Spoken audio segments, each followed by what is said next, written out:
de cada logro.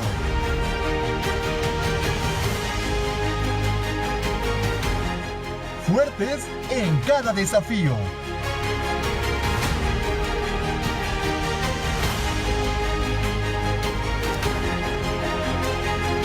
Universidad IEXPRO, 13 años creciendo juntos. Creciendo juntos.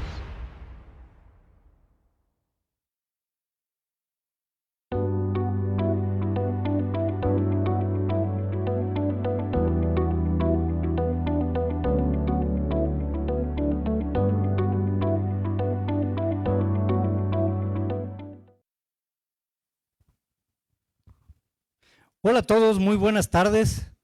Pues yo estoy feliz de estar nuevamente en esta casa, gran casa de estudios que es Universidad IEXPRO, y estoy muy feliz por dos motivos. El primero, tenemos una opinión técnico-académica favorable en psicología clínica, y les cuento un poco más. Esta opinión técnico-académica favorable la han logrado muy pocas instituciones a nivel nacional. Depende de un dictamen que elabora la Dirección General de Calidad y Educación en Salud, en colaboración con el Comité de Evaluación COEVA, se conoce, y con la CIFRUS, que es un comité interinstitucional que pues trabaja de la mano con la Secretaría de Salud. Entonces, ¿qué mejor motivo? Y además les voy a decir algo, el día de ayer, 20 de mayo, se nos entregó esta opinión técnico-académica favorable. ¿Qué mejor celebración en el marco del Día del Psicólogo que recibir este documento tan importante que avala nuestros estudios de excelencia hasta por 5 años? Y el otro, pues obviamente, es estar con ustedes celebrando y dándoles la bienvenida al primer Congreso Internacional de Psicología, Retos y Oportunidades en la Práctica Clínica. Recuerden que iniciamos el día de ayer y tendremos actividades académicas hasta el día sábado 25 del presente mes. Sin duda el tema que nos aguarda hoy es de sumo interés, ya que la consulta psicológica es una herramienta fundamental en el tratamiento de diversas problemáticas emocionales y mentales. En ocasiones nos encontramos con casos intrincados, complicados o enredados, confusos, que representan un desafío para los profesionales de la psicología. En esta plática, expertos en el campo compartirán su experiencia abordando casos complejos y los principales desafíos que enfrentan en la consulta psicológica. Lo más importante es que vamos a explorar casos clínicos reales y las estrategias y posibles técnicas que ellos han utilizado para estos casos en particular, que en casos intrincados pueden ser desde el manejo de la consulta remota, los fenómenos de transferencia y contratransferencia, los casos con múltiples motivos de consulta, entre otros que estoy seguro ellos nos van a nutrir y nos van a ilustrar con los conocimientos y basados en su experiencia. Sin más, me gustaría compartirles la experiencia de nuestros invitados. Me gustaría antes de esto presentarles al doctor Diego César Cantoral Cancino y a la maestra Cira Jacqueline Álvarez Silva. ¿Cómo está, maestra Yaque, el día de hoy? Hola, buenas Bienvenida. tardes. Estoy muy bien, afortunadamente, y muy contenta de que me hayan tenido en cuenta y me hayan invitado a este espacio a compartir con ustedes y con nuestra comunidad. Muchas gracias, maestra Yaque. Doctor César, Diego César. Adelante, por favor. Bienvenido, doctor. Hola, muchas gracias, doctor Luna, maestra Jackie, un placer compartir este espacio con ustedes y por supuesto sentirme muy contento de esta invitación y pues bueno, qué gran noticia que acaba de revelar el doctor Luna de la OTA, que recibió el posgrado de Psicología Clínica, así que hay que estar de fiesta el día de hoy. Claro que sí. Y qué mejor estar de fiesta en este contexto del Día del Psicólogo, ¿no? El 20, cabalito, nos llega esta magnífica noticia, que no solo nos alegra a nosotros, como institución, sino que nuestros alumnos deben estar también en la seguridad y certeza de estar siendo parte de una institución de excelencia y de excelencia académica. Me gustaría presentar ahora sí una brevísima semblanza de la maestra Cira Jacqueline Álvarez Silva, docente de la Universidad IEXPRO en la maestría en Psicología Clínica y de la Salud, con materias como psicopatología en infancia y adolescencia y también experta en casos clínicos. Además, la avala experiencia en intervención psicológica a nivel individual y grupal, así como actividades de capacitación y docencia. Por su parte, el doctor Diego César Cantoral Cancino es psicoterapeuta en consulta privada en adultos, adolescentes y parejas con 10 años de experiencia, docente del posgrado en la maestría en Psicología Clínica y de la Salud, doctorado en Desarrollo Humano, y también nos honra porque es coordinador de la licenciatura en Desarrollo Humano en la Universidad de Ciencias y Artes de Chiapas. ¡Corre video! Los invitados del día son la maestra Cira Jacqueline Álvarez Silva. Ella es licenciada en Psicología, maestra en Ciencias Sociales, maestra en Psicología Clínica Aplicada y docente distinguida y expro. Y el doctor Diego César Cantoral Cancino. Él es licenciado en Psicología, maestro en Psicoterapia Psicoanalítica de Pareja y Familia, doctor en Desarrollo Humano y docente distinguido y expro.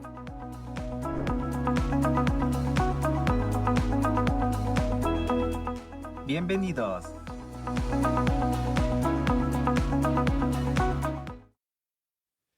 Pues bienvenido a todo el público que nos sigue en estas transmisiones.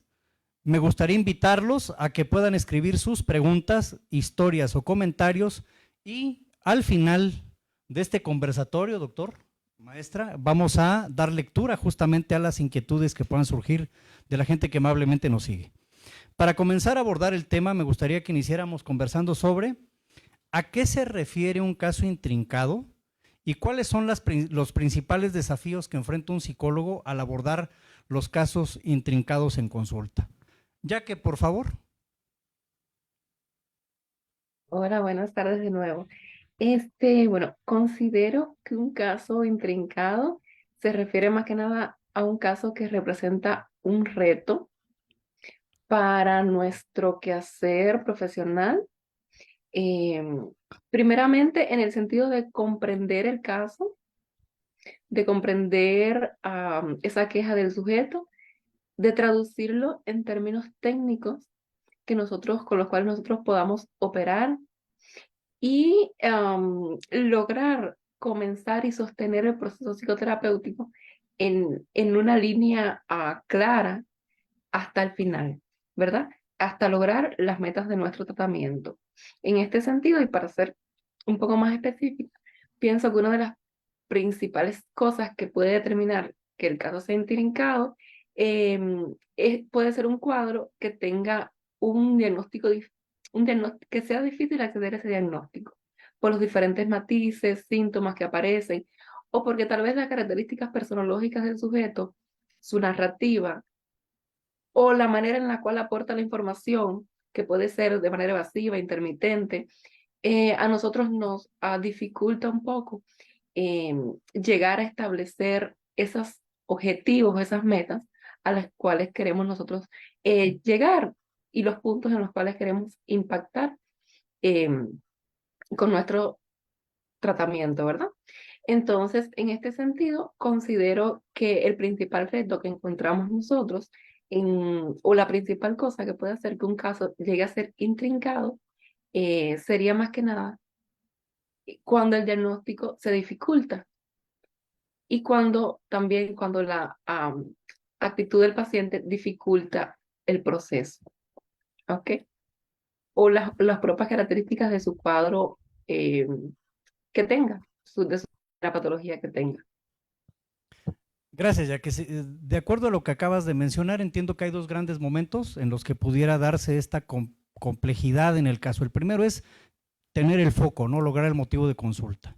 Cuando tenemos claridad en podemos tener un seguimiento y trazar una línea de intervención.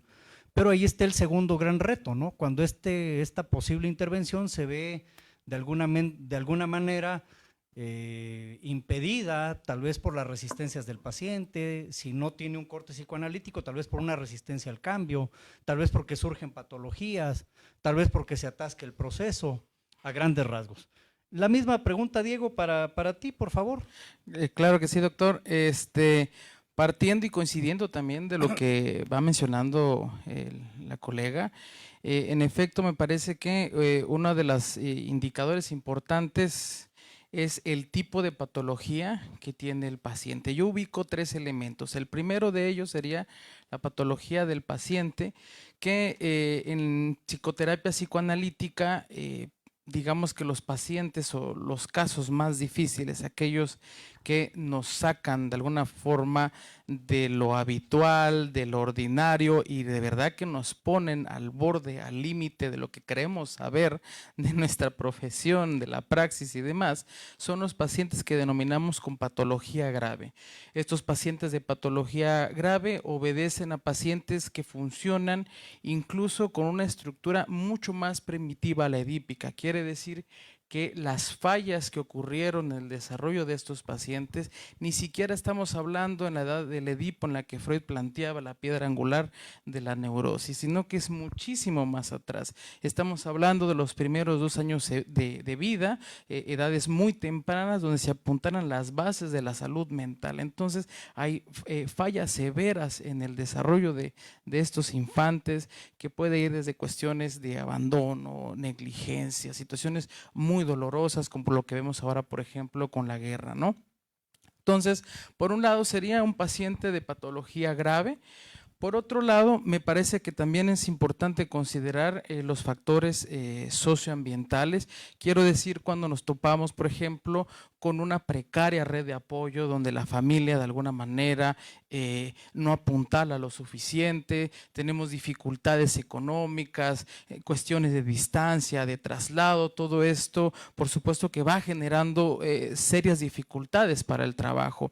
Y por un lado, un tercer elemento que nos involucra a nosotros como psicólogos en el ejercicio es nuestras competencias. Cuando nos topamos a un caso que rebasa de alguna forma nuestras competencias, entonces no tenemos la suficiente expertise, pericia para tratar ese tipo de casos y ahí, por ejemplo, por supuesto que se va a volver un caso difícil, pero que tiene que ver con algo que en nosotros aún no está pues desarrollado o habilitado, por así decirlo. Entonces yo lo pienso a partir de esos 3 elementos. Gracias, Diego. Pues contamos entonces ya con 4 para empezar.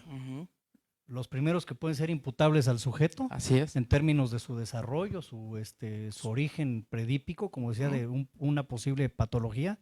Y me gustaría ahí precisar, porque cuando se habla de patología yo no quisiera que pensáramos en DSM-5 y los trastornos de la personalidad, no. Cuando hablamos desde esta etapa predípica estamos hablando desde un concepto de neurosis, ¿estoy bien?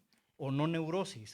¿O estamos hablando de Edipo desde una visión tal vez más psicoanalítica o psicodinámica? Sí, el planteamiento que yo hago es orientada psicoanalíticamente, entonces vamos a hacer 2 grandes divisiones de manera muy sencilla. Los pacientes neuróticos, aquellos que digamos alcanzan a llegar al Edipo y por ahí tienen sus resoluciones más o menos, y aquellos pacientes que de alguna forma las fallas más severas las tenemos en edades más tempranas, ¿no? Entonces fallas en el cuidado, en el maternaje, en dificultades serias en el apego. Entonces digamos que son pacientes neuróticos y pacientes no neuróticos cuyas fallas son mucho más tempranas y por lo tanto la patología, digámoslo así, es más primitiva y por lo tanto es más difícil de manejar. Quisiera que fuera un poquito más coloquial en términos de lo que es Edipo y lo que es neurosis, por favor. Claro que sí. Es como una jerga un poquito conceptual, pero para que también nos vayan entendiendo, pensar en el Edipo es esta edad en el que se triangula de alguna forma la relación del hijo con sus padres, estamos hablando entre los 5 y 6 años, y la forma en la que se resuelva, la manera en la que de alguna forma el padre haga la intersección al hijo, pues bueno, es como ahí se va a apuntalar a quizá un funcionamiento neurótico de la personalidad, ¿no? Pero bueno, estamos hablando de que no todos los pacientes, no todas las personas alcanzan a sortear con suerte esta edad, sino que tienen fallas mucho más severas y el Edipo es una suerte a la que ya no llegan, ¿no? Gracias. Entonces tiene que haber un proceso de identificación del niño con sus padres para lograr resolver favorablemente la personalidad, digamos. Así es. Si no fuera este el caso, entonces pudiera haber algún tipo de patología, pero bueno, como no es de patología como tal el sentido, igual y queda abierta la charla para otra ocasión. Así es. Y retomando lo que decía Yaque, es bien interesante ver de proceso, que es cuando usted cierra justamente en la experticia, ¿no? Que a veces aún al terapeuta más experto se le complica el caso, y no porque no tenga experiencia, sino porque es difícil definir patología, es difícil definir personalidad, y aunque las corrientes psicoterapéuticas tienen definiciones, lo cierto es que el paciente no llega definido con un concepto o con un prejuicio. Me gustaría continuar con usted, Yaque, por favor, para la siguiente pregunta, que es, ¿cómo puede afectar la transferencia y contratransferencia en el abordaje de casos intrincados en psicología? Sí, bueno, para comentar esta pregunta, debemos comenzar mencionando que este término transferencia y el término contratransferencia vienen desde un abordaje psicodinámico, si queremos verlo así, psicoanalítico, ¿no? Entonces, al igual que mencionaba, recordemos que en el enfoque psicoanalítico, tenemos que abstraernos un poco, porque todo se explica y el desarrollo del sujeto se explica también a través de procesos simbólicos. De igual manera, a través de procesos simbólicos se explica la psicoterapia, ¿verdad? Como mismo nos mencionaba ahora mismo el doctor, esta importancia que da el psicoanálisis, el enfoque psicodinámico, al Edipo como ese mecanismo que pasaban en los niños en especial, y el complejo de Electra en las niñas, que ayudaba a la formación de la personalidad, ¿no? Y dependía si se trascendía adecuadamente o no ese proceso, ese complejo, si iba a ser una personalidad sana o este tipo de personalidad un poco más afectada, digamos, que era la que decía el doctor, que se ponía, que se hace un poco tal vez más difícil el proceso de consulta. Bueno, de igual manera, tenemos nosotros este tema ahora de las transferencias y las contratransferencias, toca mucho no solo al paciente, sino también al terapeuta. Es un reto para el terapeuta. Nos decía, lo veía, por ejemplo, Freud, como un momento importante dentro del proceso psicoterapéutico de corte psicoanalítico, un momento que era un signo incluso de avance y que era importante para la sanación de este paciente, que pudiera comenzar a depositar en ese terapeuta esas carencias, esas relaciones conflictivas, esas fantasías incluso, pulsiones, porque era una manera de proyectarlo y era una manera, el mecanismo de la proyección, entiéndase, era una manera de avanzar en el proceso y de como dejar ver esos fantasmas para que el terapeuta pudiera tratarlo, pues, ¿no? Y de alguna manera sanarlo. Pero ¿qué pasa? Aquí venía pues, la situación compleja, porque al ser quien estudia, tener la misma naturaleza del objeto estudiado, o sea, psicoterapeuta y cliente, serían entonces, como en este caso la narrativa de Freud, paciente, serían lo mismo, pues de la misma naturaleza. Y como mismo se proyectaba el paciente, hacia una transferencia, podría el terapeuta hacer una contratransferencia, ¿verdad? ¿Qué significa esto? Que podían entonces haber como que depositarse emociones de un lado y del otro. Este tipo de enamoramiento, que es el caso como más florido, ¿no? Que nos habla Freud, ese tipo de enamoramiento que tenía el paciente sobre su terapeuta. Sería la transferencia, ¿no? Pero ¿qué pasa cuando del lado del terapeuta también se dan procesos de contratransferencia? Y que se pueden ver también en cosas como yo proyecto cosas de mí, cosas que todavía no he terminado de sanar a mí, de trabajar en mí, mis miedos, mis inseguridades, esas cosas con las que yo no puedo lidiar. Por ejemplo, si me molesta cierto discurso, cierto tipo de identidad no hegemónica o cierto comportamiento que tiene algo que ver con mi vida, con mis historias, con las cosas que como sujeto estoy sanando, pues entonces eso yo puedo ponerlo sobre la relación y sobre mi paciente, ¿no? Y entonces ahí nos decía Freud, está el reto de que nosotros identifiquemos cuáles son nuestros puntos, barreras epistemofílicas, o entiéndase puntos sensibles como personas que dan terapia y que acompañan, ¿no? Para que o bien lo trabajemos, o bien mientras estamos en ese proceso sepamos que podemos delegar. Es decir, hasta aquí llegue este tema que me estás hablando, que es de duelo, o que es tal vez un tema de traición en la pareja, o un tema, pues, de problemas en la relación con tu padre, por ejemplo, yo no lo puedo tratar porque me pulsa, me resuena, y yo te voy a, pues, derivar con otra persona, ¿no? Entonces, porque desde aquí, en este punto que estamos, yo puedo comenzar a perder el norte. Y eso no lo debemos ver como una debilidad, sino es de hecho parte de la ética profesional, ¿verdad? Y de la bioética. Saber en qué punto yo puedo mantener el proceso y en qué punto yo puedo comenzar a perderme porque tengo esa barrera epitomofílica, porque la contratransferencia me está jugando en contra, ¿verdad? Entonces, esto cobra una lógica en la narrativa psicoanalítica, o sea, cobra más lógica en esa narrativa, que no toda la psicológica la comparte, ¿verdad? Sin embargo, esta idea, historias del paciente y sus características nos pueden impulsar a nosotros cosas emocionales como personas que somos, siento que sí debemos rescatarlas y también ir como que viendo nuestros límites, ¿verdad? Explorarlos, conocerlos, para que ellos no tomen posesión de nosotros, sino nosotros los manejar bien. Sería como que esa parte. Eh, Resumiendo eso, la persona deposita cosas en la relación psicoterapéutica en el terapeuta, pero a la vez nosotros no somos, o los terapeutas no son como dioses, también son personas que en algún momento se pueden ver implicadas y depositar cosas en la relación y en su paciente, ¿no? Y entonces ahí está el llamado a em, poner la vista en eso para que un caso intrincado no se nos pueda hacer inmanejable, ¿no? Gracias, Jackie. Si me ha quedado claro, ha mencionado a Freud, nada más recordarles que la transferencia y contratransferencia tienen connotaciones sexuales para él, de carácter erótico. Si lo vemos desde una escuela nueva, tal vez psicodinámica, podíamos despojar de este deseo sexual, pero definitivamente sigue habiendo la proyección en el terapeuta de que puede curar en términos del paciente. El paciente deposita en el terapeuta esta confianza de que lo puede curar y el terapeuta puede ver a un paciente en esta experticia como alguien posible para ser curado, ¿no?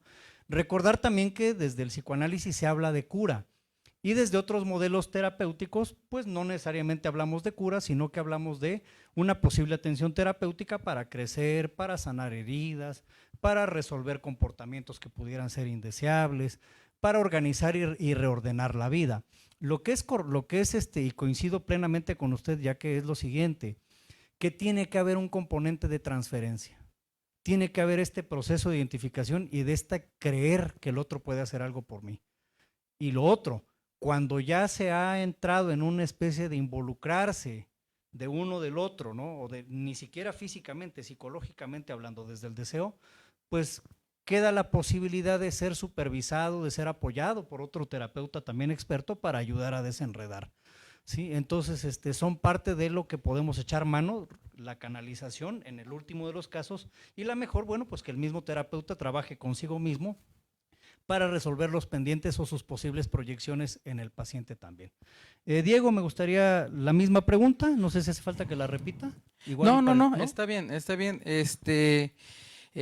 Coincido con ustedes, la transferencia y la contransferencia es un ingrediente fundamental para la psicoterapia, ¿no? Quizá en algunos otros modelos esta relación terapéutica pueda tener otra connotación, pueden llamarle vínculo, pueden llamarle de diferentes maneras, pero es un ingrediente fundamental que puede estar. Básicamente, si no hay transferencia, no hay terapia. ¿Identificación podríamos decir también, doctor? Obedece a otro mecanismo, sí, pero básicamente que existe el vínculo, ¿no? Que exista esta retroalimentación de vaivén. El paciente siempre va a depositar cosas en nosotros y al final es una relación humana.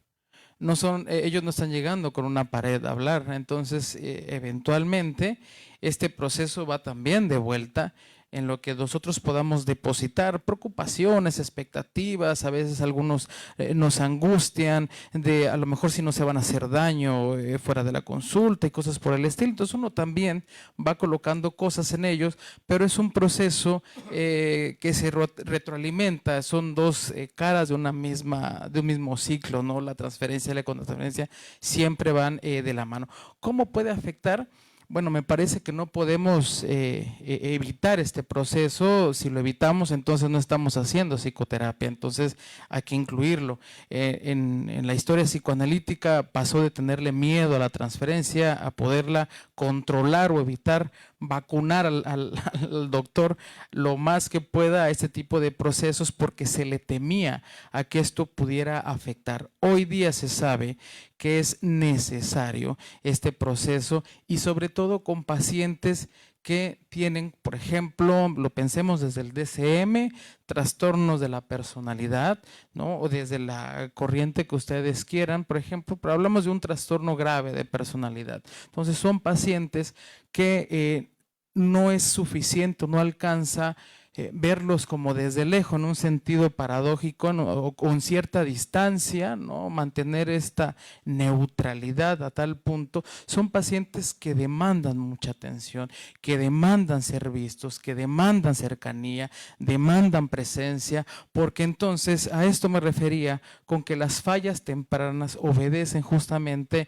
a cuidados que debieron haber existido y fueron carentes en su proceso, una mirada de la madre, una voz, algo que lo sostenga, que lo calme en el momento de un llanto incesante, ¿no? Entonces, bueno, estas fallas de alguna forma aparecen en la consulta y se vuelven literalmente, la demanda son como de un bebé. Entonces son pacientes en los que no podemos mantener una cierta distancia que nos salve de la transferencia, al contrario. Tenemos que meter con ellos incluso el pecho, acercarnos un poco más, acercarnos a un espacio incluso un poco más íntimo, y no hablo en el sentido de intimar en otro sentido, pero sí intimar emocionalmente. Ellos nos van a pedir este tipo de cosas. Entonces, los pacientes más difíciles, de alguna manera, lo difícil va a ser que la transferencia y contratransferencia va a adquirir un carácter de mayor intensidad, de mayor fuerza. Entonces, por supuesto, nos van a hacer sentir cosas mucho más desbordadas de alguna manera, y el manejo de estas emociones que pueda tener el terapeuta es lo que puede darle a la transferencia como un recurso de trabajo o como algo que lo empiece a entorpecer, y que, como ustedes muy atinadamente han señalado, puede ser el momento o de revisar con algún supervisor por qué está pasando lo que está pasando, o de plano sugerir la atención con otro profesionista, ¿no? Que pueda a lo mejor manejar mejor el caso. Gracias, Diego. Pues da lugar plenamente a la siguiente pregunta, el comentario que usted hace, en términos de que tiene que haber un proceso de identificación, pero más allá de identificación y proyección es un vínculo, ¿no? Entonces, ¿hasta dónde me debo involucrar o puedo involucrarme con mi paciente, la pareja o la familia? ¿Hasta dónde puedo permitir yo también que ellos se involucren conmigo en términos de vínculos, que por supuesto pueden ser afectivos, de ninguna manera sexuales? Pues nos da lugar a la siguiente pregunta: ¿cuáles son los límites éticos que un psicólogo debe considerar al trabajar con casos intrincados, ¿no? Y toda vez que hay estos vínculos o estas proyecciones y estas transferencias y contratransferencias. Adelante, Jaque, por favor. Seguimos en este tema, ¿no? Es una buena pregunta, porque creo que va a depender mucho del enfoque desde el cual nosotros lo veamos, lo miremos. Aún habiendo como lineamientos generales los principios de bioética en las ciencias de la salud, que empiezan ya a aplicarse en la psicología, sigue siendo polémico, dependiendo desde qué lentes lo miremos. Ya, como mencionaba muy bien el doctor hace un momento, tenemos nosotros ese riesgo de las transferencias y las contratransferencias mal manejadas, pero aún así tomamos ese riesgo y nos ponemos totalmente en el ruedo, ¿no? Generando aquellos procesos simbólicos de interacción necesarios para ayudar a la persona o acompañarle en su proceso, ¿no? Sin embargo, ¿cuáles serían los límites? Decía, por ejemplo, nos decía Carl Rogers, que viene del enfoque humanista, la terapia centrada en la persona, nos decía, lo más importante de una relación terapéutica es la relación en sí. Eso es lo más sanador, ¿verdad? Es decir, esa capacidad de ser yo, ser auténtico, de realmente estar para esa persona y de crear un vínculo donde yo le permite a esa persona ser y encontrarse a sí misma, sus propias respuestas. Esta terapia obviamente era no directiva, entonces una de las críticas que se le hace, por ejemplo, al enfoque, vamos a decir, psicoanálisis, psicoanalítico, que ya sabemos que hoy en día ha tomado otros caminos y más integradores y lo vemos como psicodinámico, entiendo, ¿no?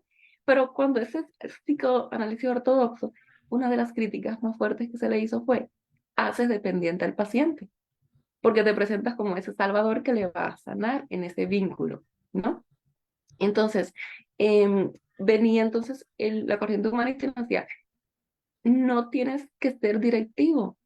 Y le hace la crítica al cognitivo conductual y al psicodinámico de alguna manera. No tienes que ser directivo, sino permítele a esa persona que encuentre sus propias respuestas, que escuche su propio discurso.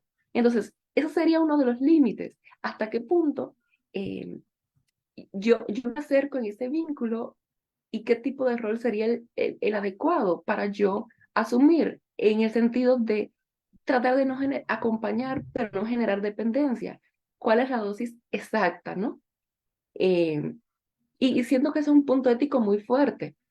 Y mi respuesta ya va a depender a qué enfoque nosotros nos apeguemos. Yo un poco más identificada con esta modelo del humanismo, aunque también tomo muchas cosas del cognitivo conductual, no me gustaría, eh, o no me gustaría como que algún paciente fuera a ser demasiado como dependiente, ¿no? Aunque como bien comenta el doctor, van a haber casos que por esas eh, trazos que traen ya escritos en su personalidad y en sus historias de vida, la personalidad de tipo dependiente, etcétera, necesita que esté ahí, porque si no es que mi paciente, que mi terapeuta no me escucha, que no me hace caso, que no está para cuando yo lo necesito, ¿no? Y eso siento que puede sabotear totalmente el proceso. Entonces, uno de los límites sería, siento, acompañar, pero sin, de alguna manera, cortarle las alas a, a esa persona, ¿no? Siento que eso sería uno de los límites éticos más importantes. El segundo es acompañar sin quitarle la autonomía a esa persona,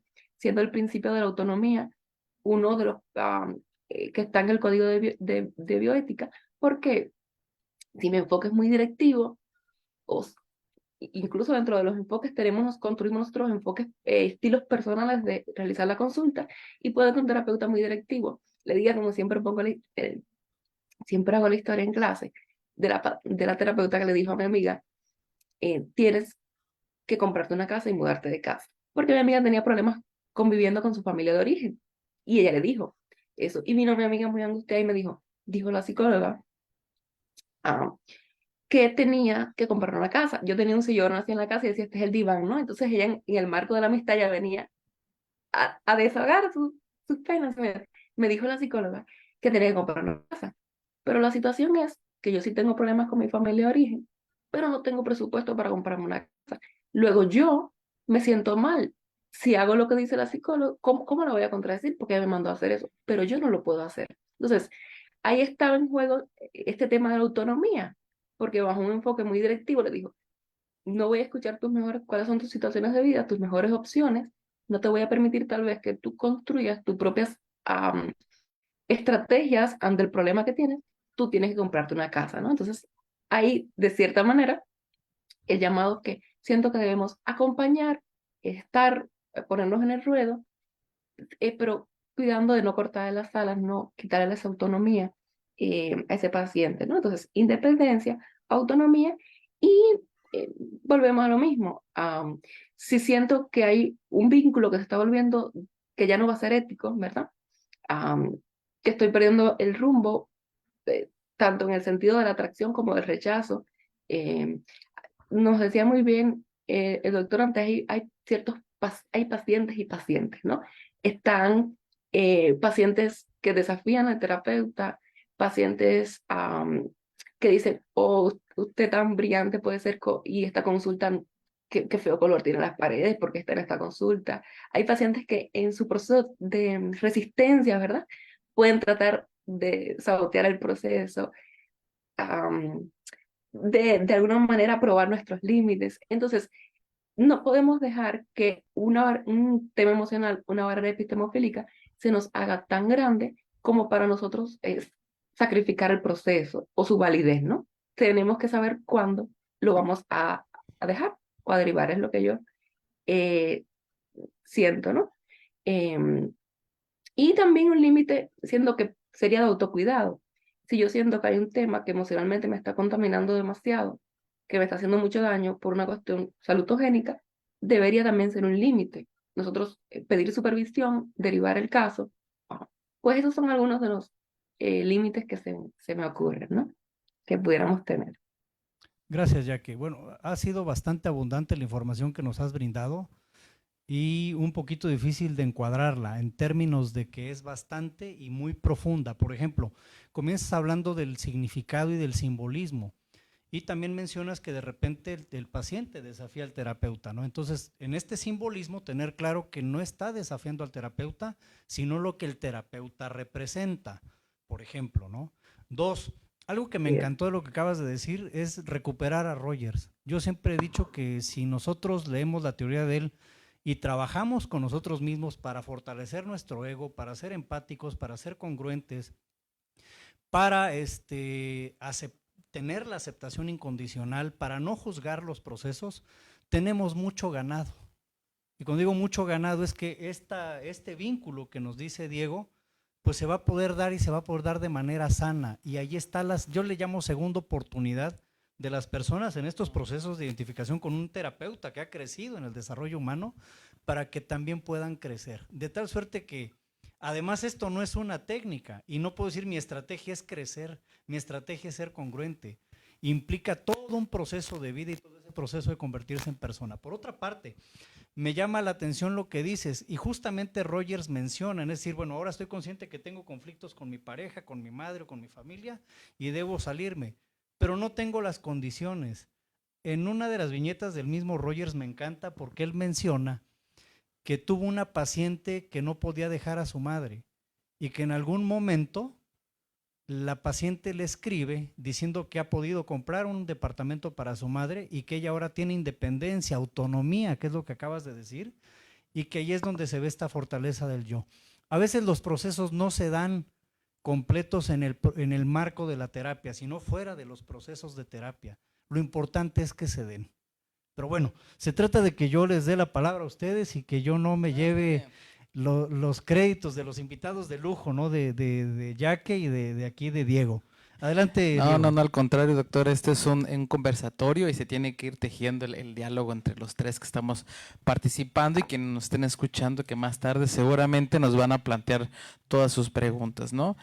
¿Cuáles son los límites éticos? Me parece para que esta posibilidad y esta pregunta definitivamente me convoca a revisar mi experiencia personal, no la podría contestar desde otro lugar.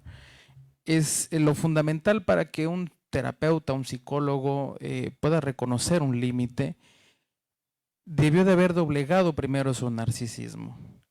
Esto quiere decir haberse reconocido fallido en términos de imperfecto, en términos de que nosotros no podemos ayudar a todas las personas, que no estamos a veces capacitados para brindar cierto tipo de atenciones con cierto tipo de población, porque nos falta preparación, porque nos falta experiencia, porque nuestra historia personal nos coloca en un lugar muy sensible a ciertos temas. Entonces, para que entonces la ética pueda aparecer, me parece que es fundamental que los terapeutas podamos doblegar nuestro narcisismo y entender que si bien estamos incompletos, esto que hace falta lo podemos obtener mediante otros lados. Saber, por ejemplo, que los pacientes o los casos que son muy difíciles, difícilmente se sostienen solo con la terapia psicológica. No podemos solos. Necesitamos ayuda, necesitamos apuntalar el caso, por ejemplo, con atención psiquiátrica en muchas ocasiones. Necesitamos que ese paciente, además de venir con nosotros, además de acudir a psiquiatría, pueda tener acceso a un grupo de ayuda. llámese Alcohólicos Anónimos, grupos de la iglesia, cualquier lugar que propicie un sostén para el paciente, ¿no? Entonces ahí nos damos cuenta que el trabajo no lo podemos sostener solo nosotros, y si intentamos hacer eso, entonces vamos a terminar aplastados por nuestro propio narcisismo, ¿no? Entonces me parece que esto es un requisito fundamental para que la noción de lo ético en un trabajo psicológico pueda darse. Gracias, Diego. Pues creo que cada vez estamos escalando y avanzando más en estos posibles casos que se enredan, y a veces ese narcisismo, lejos de ayudar, cómo perjudica los procesos, ¿no? Es decir, yo puedo con todo, es imposible. Decíamos al principio que el ser humano, en esta complejidad que tiene, no está sujeto a una visión terapéutica. Esto es, no está sujeto al psicoanálisis, porque el psicoanálisis tiene una visión de ser humano, de patología, no está sujeto a Gestalt, no está sujeto a cognitivo-conductual, no está sujeto ni siquiera al humanismo. ¿Por qué? Porque dentro de la misma patología, por ejemplo, pues se escapa de las manos de esta atención. Y lo que acaba de decir yo creo que es muy acertado, doctor, muy, muy acertado.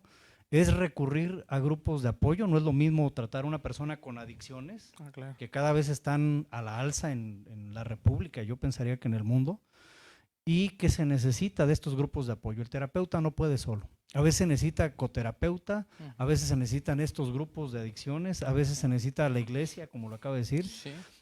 A veces se requiere el apoyo total de la familia. Y en esto que tal vez ya no escarbamos mucho hace rato por los enfoques que han sido más individuales, cuando es terapia familiar, esta transferencia y contratransferencia se tiene que cuidar mucho para no aliarse con alguno de los pacientes. En todo caso, si esta alianza se da, desde los marcos de la terapia familiar tienen que ser deliberados y conscientes. El ejercicio del terapeuta siempre tiene que ser así, para que pueda ayudar a este desenredo. Pasamos a la siguiente pregunta, si ustedes me lo permiten. Claro que sí. Pues es un gusto estar con ustedes esta tarde de tanta alegría para celebrar este primer congreso de psicología en IEXPRO. Recordarles que la universidad tiene un compromiso moral, social, y obedeciendo justamente esta ética institucional, a hacer academia, a tener estos conversatorios, a invitarlos a los talleres que están ahora varios procesos de inscripción, para que ustedes puedan tener este acercamiento. Y lo otro, pues hacerle la promoción aquí a Capuy, que es el centro de atención psicológica que la universidad tiene, con costos accesibles, con un panel importante de terapeutas, para que si hubiera esta necesidad, como terapeutas mismos pudiéramos estar en estos procesos de crecimiento y de resolver cuestiones personales. Pero vamos con la pregunta: ¿qué habilidades considera fundamentales para trabajar con casos intrincados en psicología? Vamos contigo, Diego. ¿Qué habilidades considera fundamentales para trabajar con casos intrincados en psicología? Híjole, bueno, en los casos justamente de naturaleza difícil, complejos, pues no son casos que se caminen sobre lo planito, ¿no? Regularmente tienen un terreno bastante irregular, son altas y bajas que tenemos. Entonces el terapeuta tendría que tener una muy buena capacidad de tolerancia a la frustración, ¿no? Ya que son situaciones que muchas veces no siempre salen de la mejor manera o de la forma en la que se pudiera resolver mejor. Siempre pasa algo, siempre hay algo que hace que se resbale la situación, y pues bueno, tenemos que estar lidiando todo el tiempo con eso, ¿no? Cuando creías que el paciente, por ejemplo, ya había dejado de cortarse, a la siguiente semana te llega vendado del brazo y bueno, tú ya cantando victoria de que al menos esa parte sintomática ya la había logrado canalizar en otros medios. Nos encontramos que nuevamente hay una situación de estas. Entonces, una muy buena capacidad de tolerancia a la frustración. Número 2, me parece que es fundamental, sean casos difíciles o no, y incluso sin importar la corriente teórica con la que trabajemos, muy buena capacidad de empatía, ¿no? Esto es fundamental también para poderlos entender cómo se están sintiendo, cómo lo están pensando. Y por otro lado, cuando hago nuevamente hincapié en pacientes que requieren no solo una atención psicológica, sino una constancia de algo que ellos no han tenido en la vida, de algo que ha fallado, que ha sido inconstante, la presencia de mamá, de papá, los cuidados, yo qué sé. Entonces tenemos que tener sí o sí para casos muy difíciles muy buena disponibilidad de tiempo, física y emocional. Tenemos que tener el espacio mental para darles cabida a ellos, ¿de acuerdo? Porque además de que nos van a demandar, justamente la falla de donde provienen es una inconsistencia, perdón, en la relación primaria que ellos han tenido. Esto ha fallado. Entonces van a buscarnos y nosotros tenemos que propiciar esas condiciones mínimas de que los vamos a ver en un horario específico, el mismo día, de manera constante, con la frecuencia. No podemos estar, por ejemplo, con estos pacientes, no tener toda esa disponibilidad. Entonces, me parece que esto es fundamental. Y pues bueno, tener las competencias académicas, profesionales que son fundamentales y muy preferentemente haber estado en tratamiento personal. Si son sistémicos, haber estado en terapia sistémica. Si son gestal, haber estado en terapia gestal. Si son de psicoanálisis, haber estado en un proceso psicoanalítico para poder tener una mayor solidez personal, ¿no? Entonces, para poder atender. Me parece que eso podría yo ubicar de manera muy genérica. Gracias, Diego. Pues queda claro que debe haber un marco estable, un puerto seguro en el horario, en el tiempo que se le va a dedicar, cuánto va a durar la sesión, qué días va a ser necesario atenderlo. Y bueno, pues la complejidad del caso pudiera ser que hay quien atienda 2, 3 veces por semana, tal vez diario. Habrá quien atienda una vez por semana, habrá quien atienda cada vez 15 días, ¿no? Dependiendo de ciertas condiciones. Lo importante es que no le fallemos a nuestros pacientes. Y algo que decía, que hay libros que luego lo quieren equiparar a la transferencia o la contratransferencia, que es la empatía. Según yo, no tiene equivalente. Y definitivamente el proceso empático sí debe estar presente independientemente del marco y del terapeuta hacia cualquier paciente. Claro. Sí, definitivamente. La misma pregunta, ya que por favor, ¿qué habilidades considera fundamentales para trabajar con casos intrincados en psicología? Bueno, yo retomaría 2 de las que han mencionado.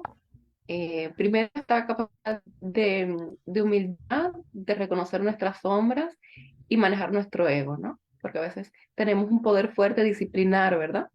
Creemos que conocemos la naturaleza de ese objeto de estudio, la naturaleza humana en general, ¿no? Entonces, ser humildes, saber que estamos sanando, que estamos aprendiendo, como esa metáfora, ¿no? Del árbol del bosque. Nos dice, si hay una tormenta fuerte, caerán muchos árboles aparentemente robustos, pero el bambú que se ve no tan robusto, se ve como que incluso débil, pues se va a mover, pero va a permanecer aun cuando todos los árboles del bosque han caído, porque se permite ser flexible y ser vulnerable, ¿no? Entonces, siento que para nosotros como terapeutas eso es importante, esa humildad para saber que estamos sanando, que estamos aprendiendo, ¿no? Y que que incluso técnicamente no tenemos todo incorporado, porque cada vez o cada ciertos, un par de años se actualizan los manuales diagnósticos, ¿verdad? Entonces, esa humildad para mantener a raya nuestro ego, ¿no? Eso me gustó mucho de lo que mencionaron. Y también la empatía, sin que se nos convierta en una empatía de valencia negativa, ¿no? Que nos sumerjamos tanto en el proceso que no podamos ver, pero sí la empatía considero que es muy sanadora, al igual que ustedes. Por otro lado, yo agregaría, si tuviera que agregaría primero que nada habilidades técnicas, ¿verdad? Eso es como que no debería ni decirlo, ¿verdad? Pero nos parece tan evidente. Sin embargo, es lo más importante. Y dentro de las habilidades técnicas sería la exploración y el diagnóstico. Bueno. Sí, gracias, Jaque. Coincido contigo, tienen que haber habilidades técnicas, por supuesto, y la principal, según yo, es la entrevista, para poder dar esa exploración que tú mencionas, ¿no? Así es. Y no creernos expertos en entrevista, porque cada entrevista es única, es irrepetible. Comento esto porque Charles Noum dice que después de 1000 ya se puede considerar experto un terapeuta, ¿no? Entonces, la 1001 puede ser completamente diferente que nos rompa los esquemas.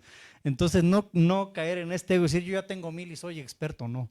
Cada caso es sorprendente, cada caso es único y lo importante es conocer muchas técnicas, ya lo decía aquí Diego, que es si yo quiero practicar terapia psicoanalítica, tengo que haber pasado un proceso psicoanalítico. Si quiero trabajar con terapia familiar sistémica, debo de yo trabajar desde mi familia y desde la terapia familiar, ¿no? Con estos esquemas y estas técnicas que cada uno tiene. Yo diría que además es conocimiento profundo de los modelos, ¿sí? Para que pueda fluir. Y el proceso empático, creo que estamos coincidiendo los tres en este, ¿no? Sí, es un valor universal, por así decirlo, no es un concepto técnico exclusivo de alguna corriente. No sé si me permite Sí, agregar claro, algo, adelante, doctor. pues. Me parece que esta pregunta que nos planteas se conecta muy bien con el aspecto ético, porque de pronto creemos saber que las mismas técnicas las podemos aplicar a todos los casos, a todos los pacientes, y porque ya sé hacer una entrevista y ya sé identificar ciertos trastornos, entonces puedo irme sin preocuparme, ¿no? Al contrario, hay que preocuparnos y sobre todo en el trabajo con pacientes difíciles, que en esta hipótesis que yo les planteaba al inicio, que pensemos que tienen un trastorno grave de personalidad y demás, definitivamente tenemos que capacitarnos, tenemos que formarnos en tratamientos para pacientes con trastornos graves. Y hay formaciones muy específicas, no es exclusivo del psicoanálisis.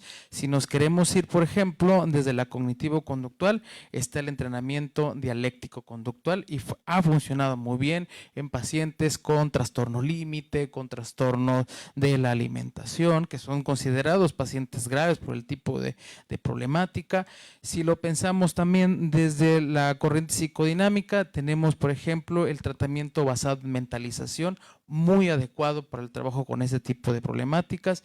Tenemos también la terapia focalizada en la transferencia de Otto Kemper. Entonces hay posibilidades y definitivamente si estamos trabajando con este tipo de casos difíciles, hay que prepararnos, hay que formarnos en este tipo de estrategias. Gracias. Entonces implicaría tener dentro de estas habilidades una formación teórica, teórico-práctica y también técnica, ¿no? Para que se dé lo que dice Gestalt, se dé esta danza entre terapeuta y pacientes en algún momento sin estar pensando en la técnica, simplemente fluir, pero con conocimiento de causa. Y dos, sin caer en el tecnicismo, porque no somos técnicos en terapia, somos terapeutas que primero hemos trabajado con nosotros mismos. Pues da lugar a la siguiente pregunta, que es ¿cómo evalúa un psicólogo la progresión o mejora en un caso en consulta? Adelante, Jackie, por favor. ¿Cómo evalúa un psicólogo la progresión o mejoría en un caso en consulta? Y pienso que en este sentido sería ver más que nada los síntomas, ¿no? A veces cuando llega un caso, siento complicado, lo primero que vamos a tratar de atender sería el síntoma que genera más malestar, ¿verdad? Sin embargo, no debemos o el grupo de síntomas que genera más malestar, como decía el doctor, esta persona que se corta, o esta persona que tiene un estado de ánimo muy disminuido, o esta persona que no puede dormir, eh, pues esos síntomas que realmente afectan significativamente el bienestar de la persona serían para nosotros a veces urgentes, aun cuando nosotros sabemos que tal vez no es la conducta meta final o no es nuestro objetivo final, ¿verdad? Y pero ahí siento que entraría una, como que una pequeña trampa, porque no podemos quedarnos a nivel de conformarnos con que se quite el síntoma, ¿verdad? Deberíamos nosotros ya poder avanzar hacia, si lo vemos en un enfoque cognitivo-conductual, hacia ese tipo de cogniciones que están generando esos síntomas, o el trabajo con esas experiencias difíciles que generaron ese síntoma. Entonces, siento que nos ayudaría mucho, primero, ir haciendo como que esa retroalimentación a lo largo de todo el proceso, de si los síntomas han disminuido, luego de si las cogniciones que dieron lugar a esos síntomas se han logrado transformar un poco, si se lograron trabajar experiencias y metabolizar esas experiencias difíciles que pudieron también haber dado lugar a los síntomas, si ya no hay tantas recaídas, siento que esos podrían ser indicadores de que nosotros vamos avanzando. Sin embargo, pienso que este proceso no debemos verlo como el proceso psicoterapéutico como algo lineal, ¿verdad? Sino que más bien espiral, ¿verdad?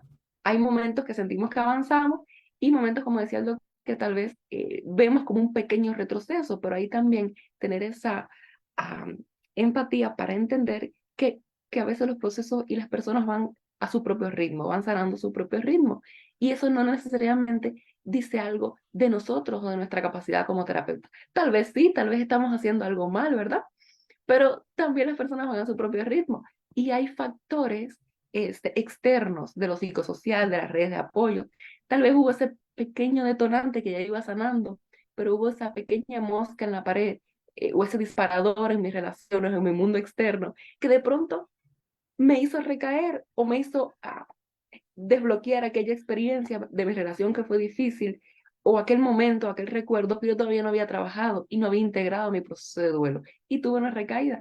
Y no significa que no vaya ganando en otros tantos aspectos, ¿verdad? Entonces, más que nada siento que evaluar si esos síntomas y esas conductas y esas cogniciones que fueron nuestro objetivo, metas del proceso en un primer momento, van disminuyendo o se van transformando según como nosotros lo hayamos deseado, ¿no? O planteado transformar. Y saber que pueden surgir, porque nuevas problemáticas que tal vez estaban ahí ya, pero el paciente no nos había dado acceso a eso, ¿ok? Porque una cosa es la realidad del sujeto y otra, siento que otra cosa es la narrativa que él tiene sobre su realidad y otra cosa es lo que nosotros entendemos de esa narrativa y cómo lo visualizamos desde nuestros marcos conceptuales. Entonces, a veces estamos creyendo que ya tenemos claro los objetivos del proceso, las conductas metas, nuestras hipótesis, y de pronto, en una de esas interacciones, uno de esos días, el paciente nos facilita, nos proporciona, porque ahora se siente más en confianza, más a gusto en la consulta, hay ya un clima y un rapport mucho más robusto y favorable, y nos da esa pequeña pieza de la información que nos faltaba a nosotros, o nos aborda otra problemática que tal vez es una que era realmente importante y no la refirió en ese motivo, esa queja inicial, ¿verdad? Como dice el dicho, deseo que sanes de eso de lo que no hablas con nadie. Hay temas muy intrincados que a veces la gente tal vez no va a decir en un primer momento, sino cuando avanza, ¿no? Entonces, nos dimos cuenta que surgió una narrativa que cambió un poco nuestra hipótesis, esas metas que teníamos.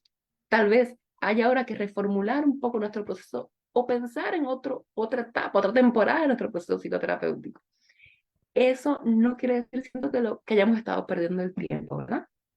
Sino al contrario, tenemos que tener esa flexibilidad para verlo como parte del proceso de sanación y de un proceso que no es lineal, ni el proceso psicoterapéutico, ni el proceso de sanación de la persona como tal. Entonces, un indicador favorable sería, siento yo, ver que esos síntomas han disminuido, esas cogniciones difíciles se han transformado, esas conductas problemas se han transformado un poco, ver que el sujeto ha robustecido sus relaciones con sus redes de apoyo, podrían ser algunos síntomas o signos, ¿no? De que vamos por el camino correcto. Pero no veo que sea lineal, ¿verdad? Eso es lo que es el punto que quería un poco compartir. Gracias, Jackie. Pues agregaría yo nada más un punto. Que los síntomas vayan desapareciendo es un excelente termómetro para ver el avance. Y hay modelos familiares que dicen que se debe evaluar qué tanto se mantiene. Hay un modelo que dice que hay que darle un seguimiento, hay que hacer una evaluación a rumbo a un mes, 2 meses o más tiempo, a ver qué tan consistente es ese cambio. Entonces yo lo agregaría, me parece muy, muy padre tu participación en el sentido de tener claro un foco y de tener claro que a veces pudiéramos estar nosotros interpretando algo que no necesariamente coincide con el significado o la narrativa del paciente. Pero muy bien. La misma pregunta, Diego, por favor. Claro que sí, coincido que la disminución o en algún momento desaparición de ciertos síntomas es algo, por supuesto, muy favorable, genera cierto bienestar. ¿no? Pero no podemos cantar victoria solo con eso. Cuando pensamos justamente en este tipo de casos difíciles, está de por medio siempre un paciente que tiene una situación compleja, ¿no? Una patología que repetidamente aquí he venido tratando de señalar como grave o difícil, y lo que caracteriza a este tipo de situaciones es que son pacientes que tienen una dosis bastante alta de agresión, a diferencia de los otros pacientes, ¿no? ¿Esto qué quiere decir o qué es lo que genera en ellos? De alguna forma genera conductas en las que la mayor parte del tiempo se ve bastante comprometida su integridad. Son pacientes que manejan de pronto a alta velocidad, consumen sustancias, tienen relaciones sexuales de manera promiscua, intentos de suicidio. Bueno, entonces siempre están como de alguna forma maltratándose o maltratando a los demás. Entonces, otro indicativo que para mí sería algo muy importante sería que ellos desarrollen la capacidad de cuidar a los otros y de cuidarse a sí mismo de su propia agresión. Me parece que cuando ellos empiezan a poner límites, a ser más precavidos, a evitar situaciones de riesgo, y en lugar de cortarse, esperarse a su terapia y decir lo furioso o lo furiosa que estaba, entonces me parece que ahí vamos avanzando. Usted mismo, por favor, Diego, ¿cómo aborda el tema de la recaída o retrocesos en los procesos terapéuticos? Las recaídas, por supuesto, y en casos difíciles, en este tipo de situaciones que hemos venido hablando, están siempre a la orden del día. Es una de las principales características. Cuando pareciera que las cosas van avanzando viento en popa, pasa algo que nos hace sentir que nos echamos 5 o 6 pasos hacia atrás. Cuando ocurren las recaídas, me parece que es importante analizar todas las condicionantes a esta situación, que puede ir desde situaciones socioambientales.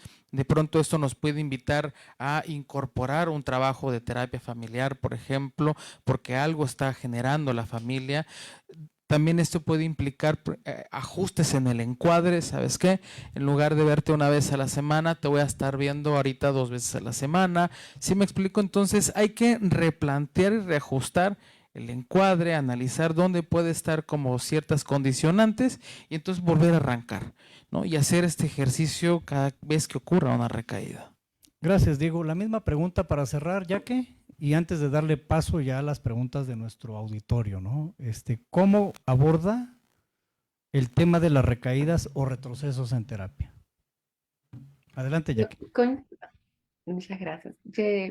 Coincido también con esto, revisar qué hemos estado nosotros haciendo y hablamos ahorita de la frustración, del manejo de la frustración, aceptar que eso nos genera a veces cierto tipo de estado emocional a nosotros, ¿no? Nos pulsa emocionalmente, pero que no necesariamente dice algo negativo de nosotros y de nuestro proceso que diseñamos como terapeutas. Una cosa que siento aquí que es importante es conocer cómo cursa esa patología que tiene la persona, para que no nos tome de sorpresa. ¿A qué me refiero? Sea un diagnóstico que se ha establecido, que se puede establecer, no sé, episodios depresivos recurrentes, cuadros de trastorno sociodepresivo, de bipolaridad, sabemos que son cuadros recidivantes, ¿verdad? Es decir, que van a haber periodos de que los síntomas se van a disminuir un poco. Por ejemplo, en la depresión recurrente, pasa que la persona tiene tiempos que está como que en un estado emocional más estable, está más adaptada, más adaptativa a su conducta, y va a haber tiempos donde el episodio vuelve y la persona mejora y el episodio aparece de nuevo. Entonces, eso es normal del cuadro, ¿verdad? Conociendo la naturaleza del cuadro y cómo cursa, podemos nosotros protegernos un poco de esas frustraciones, ¿verdad? Un poco estar más preparados para esa situación. Y bueno, siento que revisar esos detonantes que pueden estar provocando la recaída, qué de lo que sostiene esa conducta problema todavía no hemos trabajado. Hablaba, por ejemplo, en el caso que mencionaba ahorita del duelo. ok, esta persona estaba sanando muy bien de un duelo, pero como salió de consulta, tuvo otras interacciones sociales, ¿verdad? Tuvo otros inputs, otras informaciones, otras cosas que emocionalmente le pulsaron. Tal vez un estímulo que le llevó un recuerdo ese día que se comprometieron, ¿verdad? O ese día que hubo la revelación de sexo de su bebé. Y esa memoria y esa cognición que hubo detrás de esa memoria, de ya no va a ser igual, de ya perdí en la vida ciertas cosas valiosas, no se ha trabajado, no se había trabajado. Y es otra de las cosas que dinámicamente está sustentando esa conducta problema, ese tema del bajón emocional, del estado de ánimo disminuido, del duelo. Entonces, no es que el duelo no estaba avanzando su sanación, sino que había una parte de esa experiencia difícil que había que integrar. Entonces, más que nada ver esos detonantes que ahora sí han surgido nuevos, que pueden como que sabotear esa conducta que nosotros queríamos establecer, robustecer a una persona, o ese cambio que queríamos generar, ¿no? Sería como es. Gracias, Jaque, y muchas gracias, Diego, por sus respuestas. Gracias por compartir este escenario con nosotros, que esperamos sea de gran utilidad para nuestra audiencia, ya sea que haya conectado en vivo o que vaya a revisar las grabaciones. Ha llegado el tiempo para dar paso a las preguntas de nuestra audiencia. Muchas gracias. Roxton Joe Carroll, ¿cuál será el futuro de la psicología como profesión en México? Me gustaría máximo un minuto, doctor Diego, y también Yaque, para que nos den respuesta a cuál será el futuro de la psicología como profesión en México. Me parece que tendría que tener un futuro prometedor, toda vez que es una profesión que apuntala a la salud mental y bueno, hoy día sabemos que esto es fundamental para el funcionamiento integral, o sea, la salud no solamente de los órganos y demás, no tiene que estar contemplado la salud psicológica, pero al mismo tiempo con muchos retos y con muchas dificultades por la limitación y la carencia que hay de políticas públicas con respecto a la salud, el poco apoyo que hay al respecto para abrir más espacios y fortalecer esta atención a la salud mental. Entonces, por la necesidad de las problemáticas, me parece que es prometedor, pero por las condiciones políticas principalmente, me parece que vamos a tener muchos retos. Gracias. Yaque, por favor, ¿cuál es el futuro que usted ve para la psicología en México?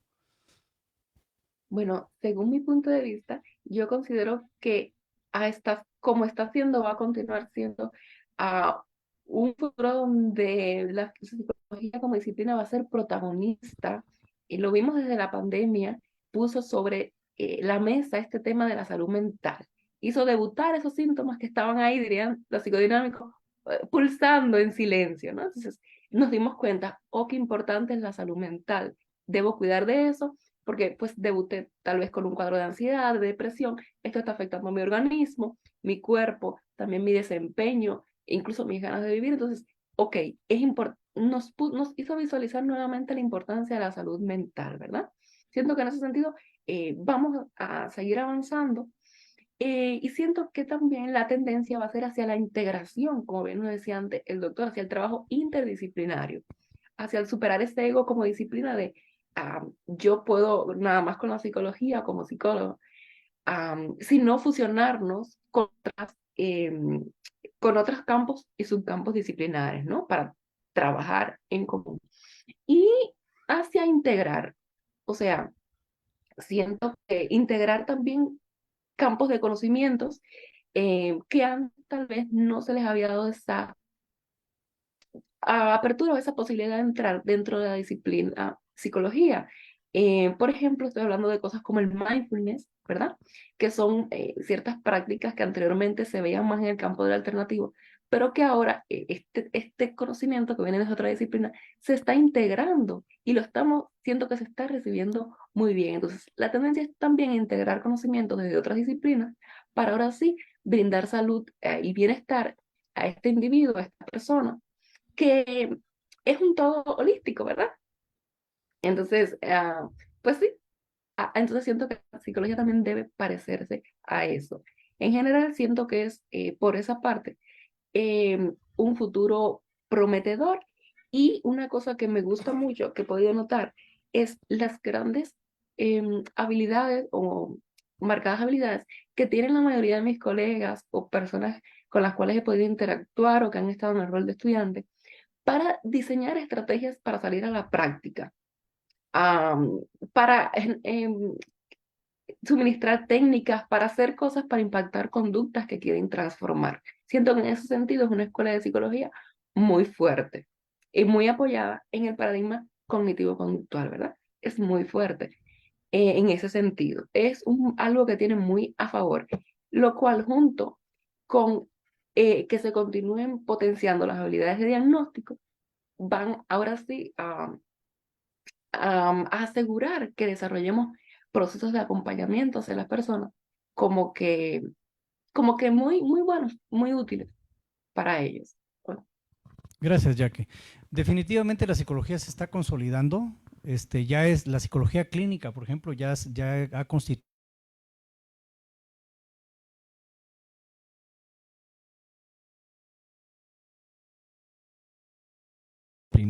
Tenemos dos preguntas de Ani Rasgado. Voy a dejarle una a cada uno de ustedes, por favor.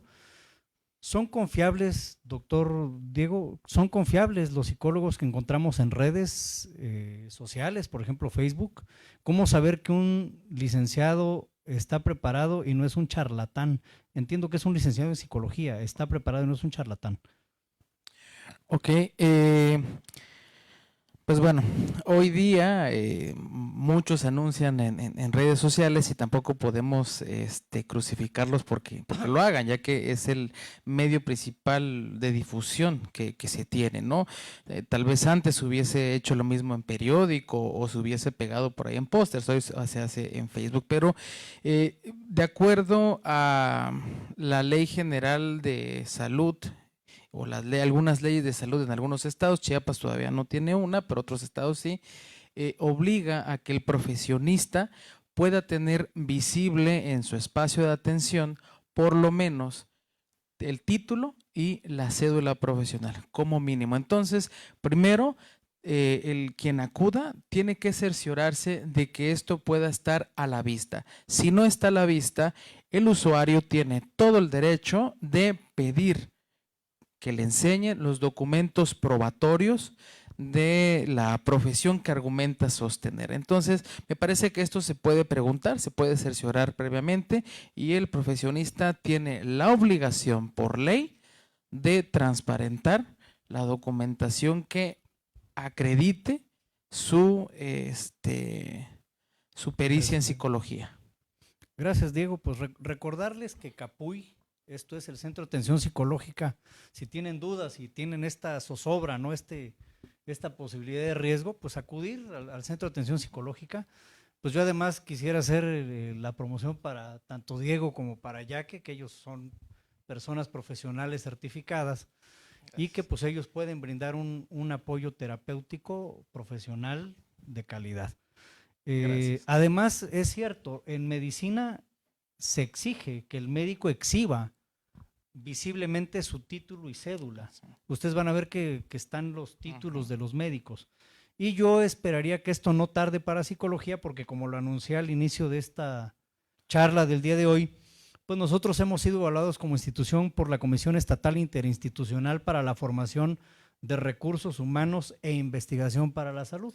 Entonces, todos estos procesos de certificación de las instituciones, del cual IEXPRO ya es acreedor de una opinión técnico-académica favorable, pues garantiza el ejercicio profesional también de sus egresados. Ya que, por favor, ¿cuánto tiempo se debe tomar las sesiones y cómo se debe ir con un terapeuta gestalt o de los que mencionó en la plática? ¿Cuánto tiempo se deben tomar las sesiones y cómo se debe ir con un terapeuta gestalt o de los que mencionó en la plática? Mencionó humanismo, mencionó cognitivo-conductual, entre otros. Ok, pues bueno, yo considero que las sesiones entre 40 minutos y 1 hora está bien, ¿verdad? Ya la frecuencia semanal pues la determina, como decía el doctor, la gravedad el tipo de caso, ¿verdad? La disponibilidad del paciente, los temas de la distancia, también el factor de la logística, ¿no? Y económico que con el que cuenta el sujeto. es una realidad, ¿verdad? Entonces, y bueno, ¿y cómo se puede ir con estos terapeutas? Pues como bien mencionaba, actualmente los encontramos no solo en los espacios físicos, sus consultas establecidas, anunciadas, que son visibles, sino también en línea, ¿verdad? Eh, pues para bien o para mal, la pandemia nos dejó esta digitalización de la sociedad, de los servicios, de la educación, ¿no? Entonces podemos nosotros encontrar también profesionales tanto físicos como en línea. Lo primero sería, siento que tal vez siento que hacer algún tipo de búsqueda para nosotros ver con qué tipo de modelo nos sentiríamos nosotros más cómodos. Y lo segundo, esto que mencionan ustedes, muy importante, verificar que haya como que un sustento científico y formal para este terapeuta y para esta relación psicoterapéutica. Es decir, si realmente es licenciado, si tiene cédula, ¿verdad? Entonces, tal vez debamos nosotros, siento que hacer un poco de búsqueda para ver estos enfoques, cómo operan, más que nada, preguntarle al terapeuta con el que nosotros vayamos, ¿qué enfoque trabaja usted? Siento que eso es muy importante, porque tal vez vamos buscando nosotros una terapia directiva que no, eh, alguien que nos diga qué tengo que hacer, porque hay pacientes que dicen, dígame, vine para que me diga lo que tengo que hacer, porque aquí es el psicólogo de usted, ¿verdad? Y vamos entonces, tal vez con alguien de la Gestalt, que nos pone una técnica más participativa, una técnica que nos abraza y nosotros decimos, ok, siento que no, esto que esta terapeuta no, porque yo estaba esperando algún tipo de terapia más directiva. Entonces, saber nosotros que cada modelo terapéutico opera de maneras diferentes. Con uno siento que tal vez nos vamos a sentir más identificados que con otro, en dependencia de las características de nuestra personalidad y del momento de la vida por el cual estemos transitando. Entonces, siento que un poco de información general no vendría mal, de búsqueda, para saber qué esperar de cada modelo y de cada terapeuta. Y lo otro, comprobar pues que sea fiable, ¿no? En términos de formación técnica, esta persona. El dónde buscarlo sería tanto en los espacios físicos como en los espacios virtuales. También sabemos nosotros que hay, por ejemplo, esta misma universidad ofrece servicios de atención psicológica, como mencionaba, a precios muy asequibles. De igual manera, hay varias universidades, instituciones gubernamentales, ONGs, que ofrecen servicios de atención psicológica, ¿verdad? Lo cual lo hace accesible a los diferentes contextos de vida de la persona y posibilidad de acceso económico, ¿no? Entonces, siento que opciones sí hay, ¿verdad? Lo que tendríamos que buscarle y buscar la que más se nos acomoda a nosotros. Gracias, Jackie. Última pregunta, doctor Diego, lo realiza Silvia Eva Ramírez Guzmán y nos dice: cuando un paciente se ausenta y dice que va a regresar a la terapia, que se siente mejor y no regresa, ¿qué se debe hacer? Bueno, en lo personal yo no soy nanero, así que cuando deciden irse, pues vaya, no puede haber una condicionante de obligatoriedad ni de presión por parte de nosotros, porque entonces eso obedecería más bien a una necesidad personal, de que el paciente se quede, retorne. ¿Sí me explico? Si para el paciente el espacio que uno propició fue bueno, fue de ayuda, no resolvió todo, pero algo le permitió entender, regresará. ¿Cuándo? No sé, pero el día que lo necesite, regresará y se le deja la invitación y la puerta abierta. Pero soy partidario de no perseguirlos tanto.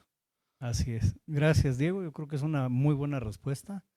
Además, aquí hay un catalizador que dice: si él se está sintiendo mejor, pues el mismo terapeuta tendría que espaciar la consulta o ir rumbo a lo que decías ya que en esta charla es ir buscando la autonomía. Un paciente dependiente habla de un mal terapeuta, según yo, pero lo dejo allá al aire y antes de cerrar. Uno de los objetivos que buscamos con este programa es dejar recomendaciones sobre el tema que abordamos durante cada uno de las sesiones, ya que muchos de los que nos ven pueden ser personas relacionadas con el tema, pero muchos otros quizá es la primera vez que escuchan de, en este caso, temas intrincados, ¿no? De terapia, de que tenga casos difíciles, casos enredados. Por ello nos gustaría que pudieran comentarnos alguna recomendación para el público que nos ve esta tarde. Empiezo contigo, Jackie, alguna recomendación, y te pido por favor que seamos breves en la respuesta, 1 minuto más o menos para cada uno. Wow. Bueno, así brevemente, yo diría que sepas que por muy difícil que sea tu experiencia la que estás pasando, es poco probable que esta experiencia sea única en el mundo, que no haya más gente o haya habido gente antes que tenga esta experiencia, que esté transitando por esta experiencia de vida, esta experiencia emocional, que a nosotros como terapeutas probablemente no nos va a asombrar, no vas a tener que sentirte avergonzado, no lo vamos a ver como algo vergonzoso ni algo para juzgarte, ¿verdad?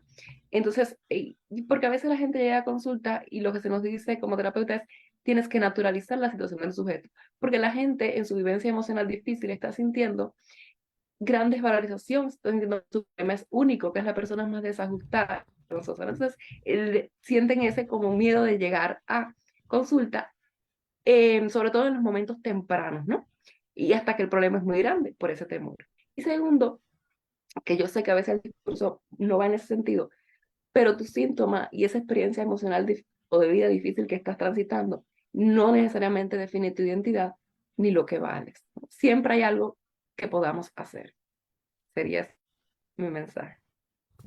Gracias. Una última recomendación o sugerencia, Diego, por favor. Bueno, para los colegas que se enfrentan con casos difíciles, siempre que tengan en cuenta la mayor de las posibles tolerancias a la frustración, que aprendan a saborear los tragos amargos de un aparente fracaso, porque este tipo de casos siempre nos llevan a ese tipo de límites, y que seguir preparándonos justamente para estos temas que no podamos entender de buenas a primeras. Siempre hay posibilidades de seguirnos capacitando, y para los pacientes, pues que sean pacientes y que sean constantes. Ninguna terapia surte efectos si no hay constancia. Entonces, en algún punto las cosas van a empezar a acomodarse y van a empezar a mejorar. Y como última recomendación, quienes quieran saber un poquito más sobre qué es un paciente grave y qué es lo que implica el trabajo, les recomiendo el artículo El psicoanalista tratando a un paciente grave, de Carlos Nemirovsky. Si ustedes lo googlean, va a ser el primero que les va a aparecer. Es un artículo muy clarito y muy didáctico, que tiene incluso como 2 o 3 ejemplos en donde ustedes van a poder ilustrar esto que hemos venido tratando de conceptualizar. Gracias, doctor. Gracias, Diego. Muchas gracias, Jackie, por tus recomendaciones. Gracias, Diego. Pues me gustaría que ustedes cerraran ya su participación con algunas palabras para despedir nuestra emisión. Diego y luego Jackie. Sí, pues bueno, la invitación a que sigan permaneciendo en estos espacios que son muy valiosos. Un agradecimiento profundo a la universidad por procurar este tipo de escenarios en donde se conversa, se discursa temas que muchas veces no alcanzan a tocarse en el aula, ¿no? Entonces, mi más profundo agradecimiento y el mejor de los éxitos en esta primera emisión del Congreso Internacional de Psicología, y un enorme gusto haber podido contribuir en este espacio. Gracias. Gracias, Diego. Jackie, adelante, por favor. Antes que todo, bueno, pues muchas gracias por traernos una vez más en este espacio no tan formal como tal vez lo es el aula, ¿no? Y el momento de la clase, Zoom o presencial, para ir como que, siento más que nada, trazando esas líneas de pensamiento que nos permitan a nosotros continuarnos puliendo, ¿no? En el ejercicio de la psicología, y aportar, enriquecernos unos y otros con las experiencias, ¿no? Siento que yo me nutro bastante de las experiencias de todos ustedes, y siento que también nuestros estudiantes también lo hacen y dicen, oh, tal vez esto no lo había pensado así, o esta línea, ahora voy a investigar más sobre este artículo, ¿no? De los pacientes graves. Eso es lo que nos ayuda a socializar el conocimiento, porque la idea es aunar esfuerzos, ¿verdad? Trascender ese ego de disciplinas, de subdisciplinas, de enfoques, aunar esfuerzos en función del bienestar de la gente.